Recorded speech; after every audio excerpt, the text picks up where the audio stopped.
ہر اس چیز کو توڑ دو جس کو انسان نے بنایا ہے، لیکن انسان کا دل کبھی مت توڑنا جس کو اللہ نے بنایا ہے۔ وفاداری کا ذکر ہو تو آج بھی اشرف المخلوقات کتوں کی مثال دیتے ہیں۔ اللہ نہیں ہارنے دیتا اسے جو اللہ کے لیے ہار قبول کرے۔ انسان زندگی میں مایوس ہو تو کامیابی بھی ناکامی نظر آتی ہے۔ بے یقین زندگی میں یقین سے مانگی گئی دعائیں ہی رنگ لاتی ہیں۔ اخلاق اور زبان کے میٹھے بول سے انسان کی قیمت بنتی ہے۔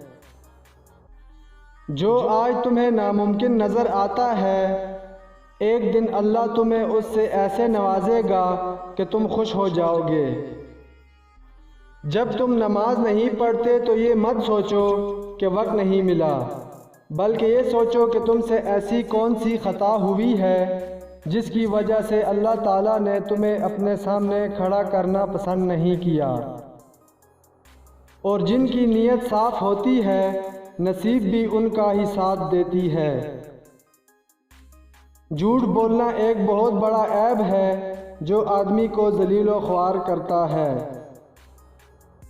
وہ راستے پہلے ہی بنا دیتا ہے لیکن عطا صرف بہترین وقت پر کرتا ہے۔ ہو سکتا ہے جسے تم سزا سمجھ رہے ہو وہ تمہاری بہتری ہو۔ کائنات کی سب سے مہنگی چیز احساس ہے۔ یہ مکافات عمل ہے پیارے، رلایا ہے تو رونا بھی پڑے گا۔ قرآن کہتا ہے جو عورت تمہیں پسند ہو اس سے فوراً نکاح کر لو۔ وقت اچھا ہو یا برا اللہ کبھی ساتھ نہیں چھوڑتا۔ جب تم دوسروں کے دکھ مٹانے لگو گے تو تمہارا درد اللہ مٹائے گا۔